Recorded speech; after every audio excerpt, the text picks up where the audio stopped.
जी हाँ, सही पहचाना। ये है हमारा ह्यूमन रेस्पिरेटरी सिस्टम। तो क्या आप बिना एनसीईआरटी देखे ह्यूमन रेस्पिरेटरी सिस्टम के पूरे डायग्राम को लेबल कर सकते हैं? सिर्फ 10 सेकंड है आपके पास। वीडियो को पॉज करें एंड मार्क एरिया की लेबलिंग करें। And after 10 second you will continue watching the video. Hey everyone, myself Anjali and here we begin our series which is mastering the NCERT diagrams. Mastering the NCERT diagrams. This series is for the class 11th, 12th and for NEET. Here we all are covering all NCERT based diagram and covering the only one subject which is biology of class 11th and 12th. Start from the unit, which is our unit is human physiology. And you know this chapter number 17, this is the chapter number 17 because the chapter 16 which is digestion and absorption is deleted, and the chapter name is breathing and exchange of gases.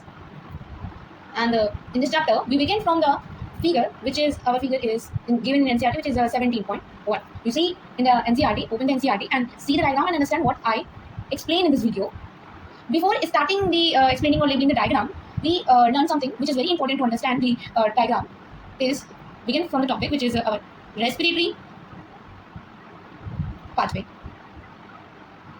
This is also coming in class 11th and important for NEET because in the examination it will also came like sequence wise question आएंगे, जैसे कि arrange करने को आएगा कि आपको इन questions को आपको 4 ऑप्शन दे दिए जाएंगे और उनमें से बोला जाएगा कि कौन सा सीक्वेंस सही है इसमें, ठीक है, कौन सा सीक्वेंस सही है, या फिर आपको कुछ स्टेटमेंट दे दी जाएंगी 4 और उनमें से बोला जाएगा कि कौन से स्टेटमेंट करेक्ट है, या फिर आपसे बोलेंगे कि इन 4 स्टेटमेंट देने के बाद आपसे बोलेंगे कि इन चारों स्टेटमेंट को सीक्वेंस वाइज अरेंज करो। तो आपको जो स्टेटमेंट देंगे हो सकता है ये सीक्वेंस 1 पे हो, ये 3 हो और ये हो आपका 2 पे और ये हो आपका 4 पे। तो आपको ये दिया तो 1, 2 और 3 और 4 पे है, आपको ये सीक्वेंस पहचान कर जो भी A B C D जो भी ऑप्शन में करेक्ट होगा उसे आपको मार्क करना होगा, ठीक है। तो इस तरीके से क्वेश्चन इससे आ सकते हैं, दैट्स व्हाई कि हम इस चीज को, इस टॉपिक को स्टडी करना इंपॉर्टेंट होता है। तो आइए स्टार्ट करते हैं हमारा रेस्पिरेटरी पाथवे। रेस्पिरेटरी पाथवे का डायग्राम हमने पहले ही बना रखा है, आइए आपको दिखाते हैं। ये पूरी पीडीएफ है और इसमें आपको पूरा ये डायग्राम हम एक्सप्लेन करेंगे। हाँ, ये रहा हमारा रेस्पिरेटरी पाथवे। तो इस रेस्पिरेटरी पाथवे को हम एक्सप्लेन करेंगे, देन उसके बाद हम डायग्राम की लेबलिंग करेंगे। तो यहाँ स्टार्ट करते हैं अपना रेस्पिरेटरी पाथवे। तो यहाँ पर जब एटमॉस्फेरिक एयर होती है उसको हम इनहेल करके एक्सटर्नल नॉस्ट्रल से इनहेल करेंगे और फिर हम जाएंगे नीजल कैविटी यानी नीजल चैम्बर में। फिर उसके बाद इंटरनल नोस्ट्रल्स आएगा, उसके बाद pharynx, larynx, trachea, right and left, primary bronchi, secondary bronchi, tertiary bronchi, bronchioles, terminal bronchioles, respiratory bronchioles, alveolar ducts, alveolar sac, alveoli, जो कि आपका main site and main area होता है फॉर द गैसेस एक्सचेंज, ठीक है। तो ये आपके अप्रोक्सीमेटली 14 to 15 स्टेप्स होते हैं और इन्हीं पर सीक्वेंस बेस्ड क्वेश्चन आपका आ सकता है, ठीक है। और ये अगर सीक्वेंस आपको पता है तो आपको ना डायग्राम में लेबलिंग करने में बहुत मजा आएगी और आप बहुत इजीली डायग्राम की लेबलिंग कर पाएंगे। अब यहाँ पर एक और इंपॉर्टेंट बात आती है आपकी, जो जिससे क्वेश्चन आ सकता है और आपको ये पता होना चाहिए कि यहाँ से लेके एक्सटर्नल नॉस्ट्रल से लेकर आपका टर्मिनल ब्रोंकियोस तक की ये आपका होता है कंडक्टिंग जोन, और ये नीचे के 4 यानी कि आपका रेस्पिरेटरी ब्रोंकियोस से लेकर एल्वोलाई तक की ये होता है आपका रेस्पिरेटरी जोन। तो ये रेस्पिरेटरी पाथवे 2 जोन में डिवाइड होता है, एक होता है आपका कंडक्टिंग जोन और एक होता है आपका रेस्पिरेटरी जोन। तो इनके क्या फंक्शन होते हैं आइए इसको भी देख लेते हैं कि what are the function of these 2, ठीक है, दीज 2 जोन। तो अभी तक हमने ये देखा कि जो हमारा रेस्पिरेटरी पाथवे है इसके 2 जोन होते हैं, एक तो हमारा होता है कंडक्टिंग जोन और एक होता है हमारा रेस्पिरेटरी जोन। अब इस कंडक्टिंग जोन के फंक्शन क्या होते हैं? सबसे पहला हमारा फंक्शन होता है ट्रांसपोर्ट। जैसा कि नाम है कंडक्टिंग, यानी ये किसी चीज को कैरी कर रहा है, कंडक्ट कर रहा है, ट्रांसपोर्ट कर रहा है, इस चीज को एयर को ले जा रहा है, ठीक है। ट्रांसपोर्ट इसका पहला फंक्शन। दूसरा फंक्शन ये एयर को फिल्टर करता है, क्लीन करता है। तीसरा फंक्शन आता है ह्यूमिडिफाई द एयर, एयर को ह्यूमिडिफाई करता है। फोर्थ पार्ट आता है यहाँ पर, फोर्थ फंक्शन आता है वार्म्स द एयर, यानी एयर को बॉडी टेम्परेचर के अकॉर्डिंग वार्म करता है, बॉडी टेम्परेचर के अकॉर्डिंग लाता है, क्योंकि बाहर का जो टेम्परेचर है वो अलग है, हमारी बॉडी के टेम्परेचर के अकॉर्डिंग एयर को लाता है, ठीक है। ये हमारा हुआ पूरा कंडक्टिंग जोन। इसके बाद बात करते हैं रेस्पिरेटरी जोन को। रेस्पिरेटरी जोन की बात करते हैं, रेस्पिरेटरी जोन के क्या फंक्शन होते हैं? रेस्पिरेटरी जोन का भी एक सिंपल सा फंक्शन है और वही मेन फंक्शन है आपका कि एल्वोलाई, उसी के लिए तैयारी हो रही है। यहाँ पे क्या होता है कि एटमॉस्फेयर से जो एयर आई है वो आती है एल्वोलाई में, ठीक है, वो आती है आपकी एल्वोलाई में, और एल्वोलाई से आपका वो लेकर जाती है ऑक्सीजन ब्लड वेसल्स के अंदर, और ब्लड वेसल से एल्वोलाई के अंदर हमारा जाता है CO2, यानी एल्वोलाई से ऑक्सीजन जाती है ब्लड वेसल में और ब्लड वेसल से जाता है कार्बन डाइऑक्साइड एल्वोलाई में। अभी एल्वोलाई में आई है एटमॉस्फेयर से, ठीक है, एयर, और ब्लड वेसल में CO2 आया है आपका टिश्यू से, रिएक्शन हुई सेल्स वगैरह की और उसमें से जो इवॉल्व हुआ CO2 निकला तो वो टिश्यू से ब्लड वेसल लेकर आती है और एल्वोलाई को देती है, ठीक है, ये एल्वोलाई को देती है। यही फंक्शन आपका होता है पूरा रेस्पिरेटरी जोन के अंदर। इसके बाद इसे और क्लियरली समझने के लिए आइए हम यहाँ पर इसे डायग्राम की मदद से समझते हैं। ये है हमारा ब्रैंकियल ट्री। अब ये ब्रैंकियल ट्री आपको ये भी सीखा जा सकता है कि आपको इस ब्रैंकियल ट्री की अरेंजमेंट सीक्वेंस वाइज लगानी है, ठीक है, ऐसे भी क्वेश्चन आ सकता है। तो ब्रैंकियल ट्री का डायग्राम ये है आपका, ये पूरा डायग्राम आपको ब्रैंकियल ट्री का है, काफी प्यारा डायग्राम है और आप इसे बहुत ही अच्छे से समझ पाएंगे इस डायग्राम की मदद से। तो सबसे पहले यहाँ पर स्टार्ट होता है ये रीजन से, और ये रीजन आपका क्या है? ये रीजन है आपका ट्रिकिया, ठीक है, विंड पाइप। इसके बाद आता है primary bronchi, secondary bronchi, tertiary bronchi, then इसके बाद bronchioles, terminal bronchioles, respiratory bronchioles, alveolar duct, alveolar sac and alveoli, ठीक है। यहाँ से यहाँ तक आपका कंडक्टिंग जोन है वो पूरा मेंशन है यहाँ पर कि कंडक्टिंग जोन, कंडक्टिंग पोर्शन, इसका क्या मेन फंक्शन है, इसका मेन फंक्शन क्या है, यहाँ पे देखिए लिखा है एक्सटर्नल नॉइज से लेकर टर्मिनल ब्रोंकियोल्स तक ये होता है और इसका मेन फंक्शन है conduct, filter, warms and moist in the air, no gases exchange. ठीक, नेक्स्ट यहाँ पे रेस्पिरेटरी पोर्शन के बारे में भी लिखा हुआ है और यहाँ पे रेस्पिरेटरी पोर्शन में क्या लिखा है कि ये रेस्पिरेटरी ब्रोंकियोल से शुरू होता है, एल्वोलाई तक की जाता है, ये main site of gases exchange होता है O2 और CO2 का। ठीक है, ये आप अच्छे से आप समझ चुके होंगे। यहाँ पर इन्होंने एल्वोलाई के डायग्राम को और भी क्लियरली यहाँ डिटेल में समझाया है कि टर्मिनल ब्रोंकियोल से यहाँ पे शुरुआत है, रेस्पिरेटरी ब्रोंकियोल, एल्वोलर डक्ट और एल्वोलाई से, यहाँ से जो आपका यहाँ पे main site for gases exchange respiratory zone था और रेस्पिरेटरी ब्रोंकियोल से लेकर जहाँ तक था, मतलब ये इस दूसरे मार्ग से समझे तो रेस्पिरेटरी ब्रोंकियोल से लेकर यहाँ तक था, जिसमें आपके एल्वोलर डक्ट, एल्वोलाई से एल्वोलाई और यहाँ पे कैपिलरीज इन्वॉल्व होती हैं। O2 CO2 का गैसेस एक्सचेंज आपको यहाँ पे देखने को मिलता है, O2 CO2 का। ठीक है, कहाँ से क्या आ रहा है ये भी मैंने बताया। तो यहाँ पे रिटन में भी है कि यहाँ पर आपका एल्वोलर वॉल में गैसेस एक्सचेंज होता है, उसकी वजह से डिफ्यूजन होगा। डिफ्यूजन जहाँ होगा वो आप चैप्टर में पढ़ते ही हैं, जो चैप्टर आपका स्ट्रक्चरल ऑर्गेनाइजेशन एनिमल है उसमें टिश्यूज के बारे में हमने पढ़ा होगा। तो उसमें स्क्वैमस एपिथेलियल सेल्स का फंक्शन होता है, जहाँ डिफ्यूजन होती है वहाँ पे ये एपिथेलियल पाई जाती है, स्क्वैमस वाली। ठीक है, यहाँ पर रिच ब्लड फ्लो होता है और ये ऐसा इसलिए होता है ताकि यहाँ पर डिफ्यूजन हो सके, O2 CO2 का एक्सचेंज हो सके। अब यहाँ पे गैसेस एक्सचेंज कैसे हो रहा है, O2 का diffusion from alveolar air to blood जा रहा है, CO2 का diffusion from blood to alveolar air. ठीक है, तो ये इस तरीके से हमने इसको ब्रैंकियल ट्री और एल्वोलाई को अच्छे से क्लियरली यहाँ पे रेस्पिरेटरी पाथवे को अब एंड करते हैं। नेक्स्ट टॉपिक से हम स्टार्ट करते हैं अपना, जो कि हमारा डायग्राम है। अब हम डायग्राम की तरफ मूव करते हैं।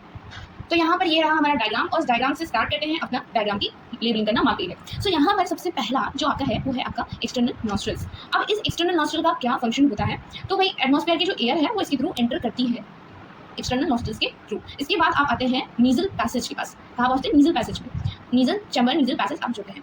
इसका काम क्या होता है, यही काम होता है जो आपके कंडक्टिंग जोन का आपने पढ़ा था, फिल्टर करना, क्लीन करना एयर को, ठीक है, ह्यूमिडिफाई करना और कैरी करना, मॉइस्चर करना, ये सारे फंक्शन इसके यहाँ पर नीजल पैसेज, नीजल चैम्बर के अंदर होते हैं। ठीक है, इसके बाद हम देखते हैं कि यहाँ पर आप इंटरनल नॉस्ट्रल्स को, तीसरा पार्ट आपका इंटरनल नॉस्ट्रल है और इसका फंक्शन क्या है कि ये आपका ओपन कर जाता है फेरिंग्स के अंदर। यहाँ पर आपका फेरिंग्स है ये, तो ये फेरिंग्स आपका जो है यहाँ पर क्या होता है और फेरिंग्स होता क्या है। सो आइए फेरिंग्स के फंक्शन को समझ लेते हैं कि फेरिंग्स क्या होता है, फेरिंग्स का क्या काम होता है। ठीक है, ये फेरिंग्स जो होता है वो एनसीईआरटी में भी उसके लिए एक लाइन बोल रखी है कि it is a common passage for food and air. Food और एयर के लिए ये एक कॉमन पैसेज होता है। इसको हम 3 पार्ट में डिवाइड करके पढ़ते हैं, ओरोफेरिंक्स, लाइंगोफेरिंक्स, वो 3 पार्ट में पढ़ते थे। जब हम डाइजेशन चैप्टर से पढ़ते थे तो हम ये पढ़ते थे। तो इंटरनल नॉस्ट्रल्स हमारा ओपन किया फेरिंग्स में और pharynx is a common passage for food and air. इसके बाद यहाँ पर हम पहुँचते हैं, ये रीजन जो है आपका लैरिंग्स रीजन आ गया, यहाँ पर ये लैरिंग्स रीजन आ गया और ये यहाँ पे हमारा ट्रकिया आ गया। अब लैरिंग्स और ट्रकिया को एक साथ समझते हैं कि लैरिंग्स और ट्रकिया का क्या फंक्शन होता है। तो भाई यहाँ पर ये ऐसे करके आपका ट्रकिया यानी विंड पाइप दे रखा होता है, उसके बगल में बिहाइंड में फूड पाइप का होता है। तो यहाँ ये इसकी जो ओपनिंग होती है इसको हम कहते हैं ग्लॉटिस। ठीक है, ये है हमारा ट्रकिया यानी कि विंड पाइप, विंड मतलब एयर होता है ना, तो यानी एयर इसके थ्रू एंटर करेगी, इसकी ओपनिंग को ग्लॉटिस कहते हैं। तो इसके ऊपर एक स्ट्रक्चर पाया जाता है कुछ ऐसा करके, ठीक है, कुछ ऐसा करके यहाँ पे एक स्ट्रक्चर पाया जाता है, लीफ लाइक यानी फ्लैप लाइक स्ट्रक्चर पाया जाता है, जो जैसे बॉटल नहीं होती है, बॉटल आपकी, तो उसके ऊपर क्या होता है कि आप क्या लगाते हो, बॉटल के ऊपर ढक्कन लगाते हो, उस तरीके से ये होता है। अब आप प्रोडक्ट करते हो ना, बॉटल में कुछ चला ना जाए, वैसे ही इसके अंदर इस विंड पाइप के अंदर कुछ चला ना जाए, जो आप खाना खाते हैं ड्यूरिंग सॉलोइंग के समय, सॉलोइंग यानी फूड निकलते के समय प्रिवेंट करता है कि फूड इसके अंदर एंटर न कर जाए, फूड ये एपिग्लॉटिस के ऊपर से होकर इधर पहुंच जाए, यानी आपके गलेट से होते हुए आपकी ईसोफेगस के अंदर चला जाए, ना कि वो विंड पाइप में जाए। ठीक है, इसलिए ये एक कार्टिलेजिनस फ्लैप लाइक स्ट्रक्चर पाया जाता है जो आपकी फूड की एंट्री को प्रिवेंट करता है। तो अब एक और चीज़ होती है ट्रकिया के अंदर, ये जो आपका विंड पाइप होता है ना, इसके अंदर एक और चीज़ होती है, ये आपका जैसे ट्रकिया है तो इस ट्रकिया के अंदर एक आपका ये ऐसे रिंग लाइक स्ट्रक्चर पाया जाता है, इसको हम कहते हैं सी शेप्ड रिंग। सी शेप कार्टिलेजिनस रिंग पाई जाती है जो क्या करती है, इसको प्रिवेंट करती है कि जब आप एक्सहेल करते हैं, इनहेल और एक्सहेल यही तो ब्रीदिंग होता है, तो जब आप इनहेल करते हैं तो ये लंग्स ना आपके कोलैप्स ना करें। जब आप एक्सहेल करें, जैसे बैलून होता है, गुब्बारा होता है, उसके अंदर आपने हवा भरी तो ऐसा रहेगा, लेकिन जब आप हवा को निकाल देंगे तो कुछ ऐसा हो जाएगा, चिपक जाएगा, तो लंग्स और ये ट्यूब चिपक ना जाए, एक दूसरे में आपस में चिपक ना जाए, इस वजह से यहाँ पर एक सी शेप इनकम्प्लीट कार्टिलेजिनस रिंग होती है। पूरी तरीके से नहीं होती है, पूरी तरीके से नहीं होती, पूरी तरीके से इसको कवर नहीं करती है, सिर्फ आगे एंटीरियरली कवर करके रखती है, सिर्फ आगे से इसको कवर करके रखती है। तो ये हमने यहाँ पर ट्रकिया के बारे में, अगर आप इसको कॉपी में लिखना चाहते हैं तो आप ऐसे लिख सकते हैं कि it is a straight tube extended up to the mid thoracic cavity and divided into. ठीक है, ये मिड थोरैसिक कैविटी में जाता है और यहाँ पे डायग्राम में सुनते हैं कि ये हमारा स्ट्रेट ट्यूब है, ठीक है, और it is divided into primary and secondary bronchi. तो it is a straight tube extended up to the mid thoracic cavity and ये आपका डिवाइड करता है राइट और लेफ्ट ब्रोंकाई के अंदर at the level of T5, यानी इसको क्या कहते हैं, fifth level of thoracic vertebra. यहाँ पर होता है आपका ट्रकियल बाइफर्केशन। ट्रकिया के बारे में बहुत कुछ है भाई, ट्रकिया स्ट्रेट ट्यूब है, उसमें कार्टिलेजिनस सी शेप इनकम्प्लीट रिंग्स होती है और ट्रकिया में जो है उसको कोलैप्स प्रिवेंट करती है। फिर ट्रकिया T5 लेवल पे ट्रकियल बाइफर्केशन होता है, प्राइमरी और सेकेंडरी मतलब सॉरी राइट और लेफ्ट ब्रोंकाई में ये डिवाइड होता है। और इसी ट्रकिया के ऊपर आपका लेरिंक्स पाया जाता है जिसका काम होता है साउंड का प्रोडक्शन कराना। ठीक है, यहाँ पे आपको पेज में अच्छे से बताते हैं कि जैसे आपका ट्रकिया है तो ट्रकिया के ऊपर आपको वॉइस बॉक्स यानी लेरिंक्स पाया जाता है और जिसका काम होता है साउंड को प्रोड्यूस करना है, वोकल कॉर्ड होती है जिसके थ्रू एयर आपकी टकराती है और तीन सारे हेल्प करते हैं आपको वॉइस को प्रोड्यूस करने में। ठीक है, तो उसका मेन रोल यहाँ पे इसी का होता है, यही आपकी हेल्प करता है साउंड को प्रोड्यूस करने में। ठीक है, इसके बाद डायग्राम में आगे हम मूव करते हैं, लंग्स के बारे में समझते हैं। यहाँ पर कि आपका जो लंग है वो 2 है, ठीक है, इसलिए प्राइमरी ब्रोंकाई जो है राइट और लेफ्ट में डिवाइड की। ये एक लंग है आपका, ये एक लंग है और दूसरा लंग ये है आपका राइट लंग, ये है आपका लेफ्ट लंग। अब देखो राइट लंग के अंदर क्या है, इसको और अच्छे से देखें तो राइट लंग के अंदर आप देखोगे कि यहाँ पर एक ये लंग है यहाँ पर एक ये है और एक यहाँ पे ये है राइट में। लेफ्ट के अंदर कैसा है, लेफ्ट के अंदर ऐसा है, एक ये और एक ये, इस तरीके से है। तो ये क्या है, ये लोब है। राइट लंग के 3 लोब होते हैं, राइट लंग में 3 लोब होते हैं और लेफ्ट लंग में 2 लोब होते हैं। इसको कहते हैं सुपीरियर, इसको कहते हैं मिडिल लंग, तो ये मिडिल है, और इसको कहते हैं inferior lobe. Superior lobe, middle lobe, inferior lobe, इसको कहेंगे सुपीरियर लोब, इसको कहेंगे इंफीरियर लोब। ठीक है, ये आपने लंग्स के लोब देख लिया। नेक्स्ट इसके बाद हम क्या देखते हैं डायग्राम में कि ये जो लंग होता है ना आपका वेल प्रोटेक्टेड होता है। और ये कहाँ पाया जाता है, लंग आपका कहाँ पाया जाता है, इसका आंसर आपको पता है, आप सोच लिया। ये आपका पाया जाता है थोरैसिक रीजन में। थोरैसिक रीजन में आपका ये लंग पाया जाता है। ये स्पेलिंग है आपकी, थोरैसिक रीजन में ये लंग आपका पाया जाता है। ये वेल प्रोटेक्टेड होता है। कैसे वेल प्रोटेक्टेड होता है, इसको भी देख लेते हैं। ये आपको हमने लंग बना के दिखाया किस तरीके से वेल प्रोटेक्टेड होता है। तो लंग के साइड में यहाँ से यहाँ तक आप डायग्राम में देखेंगे रिब्स के कंटेंट आपको दिख रहे हैं। इंटरकोस्टल मसल्स होती है, इंटरनल एक्सटर्नल कोस्टल मसल, जो रेस्पिरेशन के दौरान हेल्प करती है। यहाँ पर आपका नीचे बिलो एरिया में आपको कोस्टली भी कह सकते हैं। तो यहाँ पे डायफ्राम पाया जाता है, जिसमें क्या होता है, डायफ्राम आपका रेस्पिरेशन में बहुत इंपॉर्टेंट रोल प्ले करता है, हेल्प करता है रेस्पिरेशन के दौरान। तो साइड से यहाँ पे रिब्स प्रेजेंट होती है, कुछ आपकी ट्रू रिब्स होंगी और कुछ आपकी फॉल्स रिब्स होंगी। ठीक है, और कुछ आपकी फ्री फ्लोटिंग रिब्स होंगी। ऐसे ही 12 पेयर ऑफ रिब्स आपकी प्रेजेंट होगी। नीचे आपका यहाँ पर डोम शेप डायफ्राम होगा। जब रिलैक्स होगा तो डोम शेप होगा, और जब आप रेस्पिरेशन करेंगे तो ये फ्लैट हो जाएगा। ठीक है, जब आप रेस्पिरेशन करेंगे तो ये फ्लैट हो जाएगा, ऐसा हो जाएगा। जब आप इनहेल करेंगे तो फ्लैट, और जब एक्सहेल करेंगे रिलैक्स हो जाएगा तो ये डोम शेप, यानी फ्लैट कब होगा, कॉन्ट्रैक्ट करेगा, जब रिलैक्स कब होगा, डोम शेप में जब आप एक्सहेल करेंगे। ठीक है, और ऊपर से इसमें क्या है, सामने से आपका यहाँ पर स्टर्नम प्रेजेंट होगा। ये आपका स्टर्नम यहाँ पे ऐसा स्टर्नम प्रेजेंट होगा, जो आगे से इसको प्रोटेक्ट करेगा, नीचे से इसको ये प्रोटेक्ट करेगा, इसको साइड से, और ऊपर से आपका ट्रेकिया वगैरह आपको यहाँ पे इस लंग को थोरैसिक चैम्बर या थोरैसिक केस के अंदर प्रोटेक्ट करके रखता है। ठीक है, तो लंग आपका ये होता है। आप में किस टाइप का लंग पाया जाता है, आप में किस तरीके की रेस्पिरेशन होती है। तो भाई हमारे में किस तरीके की रेस्पिरेशन होती है, 2 सेकंड के अंदर टाइम भी आपको सोच लिया। यहाँ पर आपके अंदर कैसी रेस्पिरेशन होती है, पल्मोनरी रेस्पिरेशन होती है। हम टेरेस्ट्रियल है, हम मैमल्स हैं, हमारे में होती है पल्मोनरी रेस्पिरेशन। ठीक है, अच्छा एक क्वेश्चन है हमारा डायफ्राम के बारे में कि डायफ्राम आपकी बनती तो है पेंडेंट मसल्स है और इसका इंपॉर्टेंट रोल है। ठीक है, और यही आपका डायफ्राम क्या करती है, डायफ्राम ये आपके जो है ये क्या करती है कि आपका थोरैसिक रीजन होता है और ये आपका एब्डोमिनल रीजन होता है। इन दोनों को डिवाइड करके रखा है डायफ्राम में। यहाँ पे आपका डायग्राम प्रेजेंट है और इसी डायफ्राम ने ये इस तरह से समझते हैं, ये डायफ्राम है और ये आपका थोरैसिक रीजन है, ये आपका एब्डोमिनल रीजन है, और इन दोनों को इस डायफ्राम ने ही डिवाइड कर रखा है। तो हम आपसे ये क्वेश्चन करते हैं कि अगर एक्सीडेंट के दौरान आपकी इस मसल के अंदर, इसके अंदर कोई दिक्कत हो जाए, ये क्रैक कर जाए, तो इंसान का क्या होगा। किसी इंसान का एक्सीडेंट हुआ और उसकी ये मसल्स में दिक्कत आ गई, क्रैक हो गया, तो इंसान का क्या होगा, क्या कंडीशन हुई उस समय। ठीक है, ये मुझे कमेंट करके जरूर बताइएगा। अब जैसा कि लंग्स में हमने बताया था कि ये हमारा राइट लंग और ये हमारा लेफ्ट लंग है, तो आपने एक अंदर देखा होगा कि ये थोड़ा सा ब्रॉड है, ये थोड़ा सा ब्रॉड है कंपेयर टू लेफ्ट लंग, और थोड़ा छोटा भी है इसके कंपेरिजन। ये थोड़ा सा ऊपर की ओर है और ये थोड़ा नीचे गया है। ठीक है, देखो ना, ये देखो नीचे गया है। ठीक है, और ये थोड़ा ही ब्रॉड है। ऐसा इसलिए राइट लंग ऐसा इसलिए क्योंकि यहाँ पर आपका लीवर प्रेजेंट होता है, इस वजह से ऐसा है। और यहाँ पे एक चीज़ देखो कि यहाँ पर एरिया आपका एम्प्टी है, यहाँ पे क्यों स्पेस है, यहाँ पे क्या प्रेजेंट है, तो यहाँ पे आपका प्रेजेंट है हार्ट। हार्ट के रिलेटेड जो हम टर्मिनोलॉजी यूज करते हैं वो यूज करते हैं कार्डियक। ठीक है, उससे रिलेटेड हार्ट से रिलेटेड जो टर्मिनोलॉजी हम यूज करते हैं वो कार्डियक यूज करते हैं। दैट्स व्हाई इस नॉच, इन नॉच लाइक एरिया, इसको हम क्या कहते हैं, कार्डियक नॉच। ठीक है, ये कहाँ प्रेजेंट है आपके लेफ्ट लंग में, लेफ्ट लंग में। ठीक है, लेफ्ट लंग में, राइट लंग में नहीं। ठीक है, cardiac means related to heart, left lung के एंटीरियर बॉर्डर पे ये आपका प्रेजेंट होगा, कार्डियक नॉच इसको बोलेंगे। एंड जो हार्ट के लिए आपका स्पेस एकोमोडेट यहाँ पे हो रहा है, ये हार्ट के लिए आपका स्पेस एकोमोडेट करती है। ठीक है, और दूसरा हमने रीजन देखा कि लीवर की वजह से ये ब्रॉडर है और थोड़ा सा ऊपर की ओर है। ठीक है, डायग्राम बनके हमारा रेडी हो चुका है और ये है हमारा लंग, ये आपकी है आउटर मेम्ब्रेन और ये ब्लू कलर की ये है आपकी इनर मेम्ब्रेन। इसमें जो पर्पल कलर का जो है, लाइट पर्पल, लेवेंडर कह सकते हैं हम, ये आपका है प्लूरल फ्लूइड। ठीक है, तो आइए समझते हैं प्लूरा जो होती है वो लंग सर्फेस की, जो लंग होते हैं उसकी मेम्ब्रेन होती है। 2 मेम्ब्रेन होती है, एक होती है आउटर प्लूरल मेम्ब्रेन और एक होती है इनर प्लूरल मेम्ब्रेन। ठीक है, ये आपने देखा जो पिंक कलर की है आउटर है और जो ब्लू कलर की वो इनर है और बीच में जो फ्लूइड है वो प्लूरल फ्लूइड है।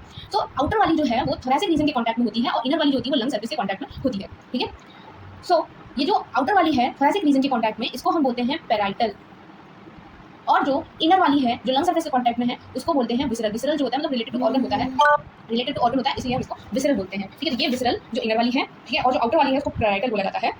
आप समझते हैं कि ये जो प्लूरल फ्लूइड है इसका क्या फंक्शन है। तो प्लूरल फ्लूइड आपका रिड्यूस करता है फ्रिक्शन को, ये फ्रिक्शन को रिड्यूस करने का काम करती है। ठीक है, फ्रिक्शन रिड्यूस करता है, जब हम रेस्पिरेशन करते हैं उस दौरान ये फ्रिक्शन को रिड्यूस करता है। तो आइए देख लेते हैं कि अभी तक डायग्राम में क्या क्या हुआ। ये हुआ था हमारा एक्सटर्नल नॉस्ट्रल, इसके बाद हमारा हुआ था नीजल पैसेज, नीजल चैम्बर, उसके बाद हुआ था इंटरनल नॉस्ट्रल, देन उसके बाद हमने पढ़ा था फेरिंग्स, देन उसके बाद हमने पढ़ा था लैरिंग्स, देन उसके बाद आया था हमारा ट्रेकिया। ट्रेकिया के बाद ये जो दिया हुआ है आपका रिब्स, रिब्स का एंड है आपको दिया रखा है। देन उसके बाद ये जो है आपका T5 लेवल पे थोरैसिक रीजन में, T5 थोरैसिक लेवल वर्टिब्रा में, प्राइमरी ब्रोंकाई में डिवाइड किया है, यही यहाँ पे दिया है। देन उसके बाद यहाँ पे सेकेंडरी, टर्शियरी, फिर टर्मिनल ऐसे करके आप एल्वेओलाई तक पहुंच जाते हैं। फिर उन्होंने लंग्स की नेमिंग को लेकर दिया है, यहाँ पर इन्होंने मार्क किया। उसके बाद डायग्राम में, अगले डायग्राम में हमने ब्रंकियल ट्री भी देखा था और उसके बाद हमने मेम्ब्रेन भी देखी। तो इसको हम डायग्राम में भी मेम्ब्रेन भी देखेंगे कि ये राइट लंग है, ये लेफ्ट लंग है, और इसमें ये यहाँ पर एंटीरियर रीजन में स्पेस एकोमोडेट किया है लेफ्ट लंग में, ये है हमारा हार्ट, ये डोम शेप लंग आपका डायफ्राम है जिसने आपके थोरैसिक और एब्डोमिनल रीजन को सेपरेट कर रखा है। देन उसके बाद यहाँ पे रिब्स हैं, रिब केज, और आगे जो है हम यहाँ पे डायग्राम की मदद से यहाँ पे देखते हैं कि और क्या था और क्या है। ठीक है, इस डायग्राम की मदद से देखेंगे। तो ये हमारा ब्रंकियल ट्री है जिसे हम पहले भी देख चुके हैं, तो इसकी नेमिंग करेंगे हम, तो इसमें नेमिंग करना है, ये आप पहले भी देख चुके हो, लेकिन फिर भी कर दे रहे हैं कि ये ट्रकिया है, ये प्राइमरी, ये सेकेंडरी, ये टर्शियरी, इनिशियल, ठीक है, टर्मिनल, रेस्पिरेटरी। ठीक है, उसके बाद यहाँ पर आते हैं एल्वेओलाई मेन साइड को गैस स्टेज। तो ये हमारा ये पूरे डायग्राम की अब तक की नेमिंग हो चुकी है। नेक्स्ट हम मूव करते हैं डायग्राम के थ्रू मेम्ब्रेन को समझ लेते हैं। ये भी हमने कर लिया था। हाँ, ये डायग्राम है, ठीक है। एक डायग्राम ये भी है हमारे पास, ठीक है। इस डायग्राम में आपने ये रेस्पिरेटरी पाथवे, कंडक्टिंग जोन कहाँ से कहाँ तक है, किसका क्या फंक्शन है, ये सब हम पहले भी देख चुके हैं। उसके बाद ट्रिकल वेरिफिकेशन T5 लेवल पे हुआ, ठीक है। फिर इन्होंने देखो ये भी लिखा है हमने कि एक्सटर्नल नॉस्ट्रल्स पे एयर करेगी, नीजल चेंबर में क्या होगा, इंटरनल नॉस्ट्रल्स में क्या होगा, जो चीज़ हमने पहले भी बता दी वो इस डायग्राम की मदद से भी आप देख सकते हैं राइट एंड लेफ्ट लंग में, ठीक है। वीडियो को पॉज करें और अच्छे से पढ़ सकते हैं। अगर आप किसी को लिखना है तो नोट्स भी इसके बना सकते हैं, ठीक है। नेक्स्ट यहाँ पर वही डायग्राम रेस्पिरेटरी पाथवे है, इलाज व्यू है। यहाँ पे ब्रोंकियल ट्री को कुछ ऐसे समझाया गया है, ठीक है, एक एक करके सेपरेटली, ठीक है। कुछ इंपॉर्टेंट लेवल्स हैं, कहाँ पे क्या हो रहा है, ये भी पॉज करके आप पढ़ सकते हैं, ठीक है। एंड उसके बाद राइट लेफ्ट लंग जो भी हमने बताया था, लोब्स के बारे में, प्लूरा के बारे में जो भी बताया था, ठीक है, इन्होंने वो प्लूरा के बारे में बताया है। एंड उसके बाद ये अदर स्ट्रक्चर्स के बारे में, conductive respiratory diagram, intercostal muscles जो है, रेप्सिस्टाइनम के बारे में वो भी हमने आपको बता रखा है। फिर इन्होंने यहाँ पर जो चीज़ें हमने बता रखी थी ये डायग्राम की वजह से भी आप वो देख सकते हैं। ये डायग्राम भी काफ़ी अच्छा है। और यहीं पर आप ये वही मेम्ब्रेन वाला जो सिस्टम है ना, वो यहाँ पर भी आप समझ सकते हैं कि आउटर मेम्ब्रेन दे रखी है, ये इनर मेम्ब्रेन दे रखी है, और बिल्कुल पतली सी आप यहाँ पे देख सकते हैं फ्लूइड। जिस कलर से बना रहे हो उसी कलर से आपको यहाँ पे फ्लूइड फील, ये बहुत थिक हो गया है, इससे भी पतला मैं दिखाती हूँ, बहुत ही लाइट है यार। हाँ, ये बहुत लाइट चलना चाहिए था, तो बहुत पतला इन्होंने फ्लूइड इसमें फिल करके रखा है। डायग्राम में आप फ्लूइड देख सकते हैं। तो इस तरीके से यहाँ पे एक नॉच भी आपको यहाँ पे दिख रही है, और डायग्राम में कार्टिलेजिनस रिंग भी दिख रही है, ठीक है। ये आप तक का सारा कंप्लीट हुआ। तो ये डायग्राम हमारे कंप्लीट हो चुके हैं। नेक्स्ट हम इसमें और क्या देने वाले हैं आपको, अभी तक जो हमने देखा है फटाफट से आपको दिखा देते हैं। ये सारी चीज़ें हमने अभी तक देख ली कि हम इसमें क्या क्या करने वाले थे, और सबकी 1 बाय 1 करके नेमिंग कर ली। इसके बाद हम यहाँ पे आपको मास्टरिंग द एनसीईआरटी डायग्राम में बूस्टर पॉइंट दे रहे हैं कि यहाँ पर जो भी चीज़ें आपने नहीं देखी हो तो वो हो सकती है। जैसे साउंड बॉक्स किसे कहते हैं, तो भाई साउंड बॉक्स किसे कहते हैं, साउंड बॉक्स किसे कहते हैं, लेंस को कहते हैं। गार्ड चौकीदार का काम क्या होता है, कौन आ रहा है कौन जा रहा है, इसका लिखित रखता है वो ना, कौन आ रहा है क्यों जा रहा है, क्यों आ रहे हो भाई, अब उसे नीचे कराना, ये सारा काम होता है। तो वो भी एपिग्लॉटिस फ्लैप स्ट्रक्चर है, ये प्रिवेंट करता है कि स्वॉलिंग के थ्रू प्रिवेंट करता है कि फूड आपका एंटर ना करने पाए, ठीक है। फिर ट्यूब है, ट्रिकिया, फिर लेवल ऑफ ट्रिकल बाइफिकेशन होता है, प्राइमरी सेकेंडरी ब्रोंकाई में लेफ्ट और राइट में डिवाइड जाते हैं। फिर राइट रिंग सपोर्ट होता है, इसमें कार्टिलेजियस इनकम्प्लीट कार्टिलेजियस रिंग होती है जो इनिशियल ब्रोंकियोल से प्रेजेंट होती है। ये भी बहुत इंपॉर्टेंट है, इसको मार्क कर लीजिए। यहाँ पर एक इंपॉर्टेंट लाइन आई है क्या कि आपकी इनकम्प्लीट कार्टिलेजिनस रिंग ये कहाँ तक प्रेजेंट होती है, इसको मैंने अभी तक नहीं बोला था, ठीक है। यहाँ पे अब मैं बता दूं कि ये इनिशियल ब्रोंकियोल्स की इनकम्प्लीट कार्टिलेजिनस रिंग आपकी प्रेजेंट होती है। फिर एक प्रोटेक्टिव शील्ड प्लूरल मेम्ब्रेन के बारे में रिड्यूस फ्रैक्शन के करता है, ये सारी चीजें हम बता चुके हैं कि डबल मेम्ब्रेन होती है। फिर मेम्ब्रेन सीक्रेट सॉरी ये क्या है, membrane secrete oh membrane secrete outer pleural membrane inner pleural membrane, तो ऐसे ये सीक्रेट हमने लिख दिया, सॉरी मतलब यहाँ पे यही कहने का था मेम्ब्रेन, 2 टाइप्स ऑफ मेम्ब्रेन यहाँ पे लिखना था, बट ठीक है आप लिख लेना। एंड उसके बाद बेस लोअर बाउंड्री जो डायग्राम का प्रेजेंट है थोरेसिक वॉल्यूम में, हाँ काफी ज्यादा इंपॉर्टेंट रोल होता है इसका थोरेसिक वॉल्यूम को इंक्रीज और डिक्रीज करने में, ठीक है। तभी तो मैंने बोला था कि इसका इंपॉर्टेंट रोल है आपका रेस्पिरेशन का। अब आते हैं पीवाईक्यू पे। भाई इसमें क्या है कि टॉपिक वाइज आपको पीवाईक्यू हम दे रहे हैं कि यहाँ पर आपको पहला पीवाईक्यू प्लूरल मेम्ब्रेन उनके कॉन्टैक्ट को लेकर क्वेश्चन है। क्वेश्चन क्या है, क्वेश्चन है which of the following statement is correct regarding to the pleural membrane of the human lungs. Option आपको दे रखे हैं कि क्वेश्चन में पूछा गया है कि प्लूरल मेम्ब्रेन को लेकर ह्यूमन लंग्स में कौन सा ऑप्शन सही है। तो क्या outer pleural membrane is contact with the lung surface, outer वाला होता है लंग सर्फेस, वो तो थोरेसिक के कॉन्टैक्ट होता है। देखो दूसरा option outer pleural membrane in contact with thoracic lining, तो ये आपका सही है। तीसरा देखते हैं inner pleural membrane in contact with the ribs, नहीं इनर वाला तो लंग सर्फेस से कॉन्टैक्ट होता है। Both membrane are completely dry to allow the maximum expansion, नहीं कंप्लीटली ड्राई जो मैक्सिमम एक्सपेंशन होता है ऐसा कुछ भी नहीं। ये ऑप्शन गलत है, सिर्फ और सिर्फ आपका एक ऑप्शन सही है ये, ठीक है। इसके बाद नेक्स्ट आपका आता है दूसरा पीवाईक्यू जो कि हमारा आया है स्ट्रक्चरल लेवलिंग ट्रिकल सपोर्ट से। क्वेश्चन पूछा गया है the trachea and initial bronchioles are prevented from collapsing during exhalation by presence of, तो मैंने बार-बार आपको पढ़ाते वक्त बोला था कि इसे बिल्कुल भी मत भूलना, ठीक है। क्यों कहां पे हो रहा है, ठीक है, कोलैप्स होने से जो प्रिवेंट कर रही है ट्रिकल बाइफिकेशन T5 लेवल पे हो रहा है, ट्रिकल बाइफिकेशन फिर लेवल ऑफ थोरेसिक वर्टिब्रा। और ये रिंग कैसी है, इनकम्प्लीट कार्टिलेजिनस रिंग है, कार्टिनियस बोनी नहीं है, कंप्लीटली मस्कुलर नहीं है, ठीक है। इसके बाद नेक्स्ट आपका थर्ड पीवाईक्यू आता है जो कि आपका डायग्राम से है, डायग्रामेटिक आइडेंटिफिकेशन से, डायग्रामेटिक आइडेंटिफिकेशन से है, मैच कॉलम में लेवल कुछ भी आता है। तो इनमें क्या क्वेश्चन में क्या बोला, in the sectional view of the left lung figure 17.1 which structure represent the primary site of visual diffusion of oxygen. अगर मैं डायग्राम ना दे रखे हो तो डायग्राम से डायग्राम देखकर आप पूछ सकते हैं यहाँ पर हो क्या रहा है, यहाँ पर O2 निकली ब्लड वेसल में गई और CO2 आई ब्लड वेसल से लंग्स के अंदर, तो आपसे पूछ सकते हैं डायग्राम देखकर कि यहाँ पे क्या हो रहा है। तो एक्चुअल यहाँ पे डिफ्यूजन हो रहा है और वो हो रहा है ब्लड वेसल और एल्वेओलाई के बीच में। लेकिन क्वेश्चन में क्या था कि in the sectional view of the diagram of this and which structure represent the primary site for actual diffusion, primary site for actual diffusion O2 CO2 का आपके एल्वेओलाई में होता है, ठीक है। एक्चुअल डिफ्यूजन होता है गैसेस एक्सचेंज जो कि आपने 4 पार्ट्स में देखा था टनल ब्रोंकियोल्स के बाद का, क्योंकि ब्रोंकस ब्रोंकियोल्स और ट्रिकिया नहीं हो सकता क्योंकि ये है हमारे कंडक्टिंग जोन, ठीक है। ये तो बिल्कुल ही नहीं हो सकता, तो ये भी डिडक्ट कर सकते हो अगर आपको अंदर नहीं आता। वैसे बहुत कॉमन सा है कि आपको ये एल्वेओलाई जरूर होगा क्योंकि स्ट्रक्चरल फंक्शन यूनिट ऑफ आपकी लंग्स की होती है, ठीक है। तो यहाँ तक आपकी वीडियो आपकी कंप्लीट होती है, यहाँ पर हमने पूरा का पूरा पढ़ लिया है। अगर मेरी ये वीडियो आपको अच्छी लगी हो तो वीडियो को ज़्यादा से ज़्यादा लोगों को शेयर करिएगा। एंड यहाँ तक वीडियो देखने के लिए थैंक यू, आपको बहुत बहुत धन्यवाद। आपने यहाँ तक वीडियो देखा, चैनल को लाइक करें, चैनल को सब्सक्राइब करें एंड ज़्यादा से ज़्यादा लोगों को शेयर करें। Thanks for watching, keep supporting, keep watching. मिलते हैं नेक्स्ट वीडियो में नेक्स्ट डायग्राम के साथ। एनी सजेशन, अगर आपको सजेशन देना चाहते हैं तो सजेशन दे सकते हैं। Bye bye.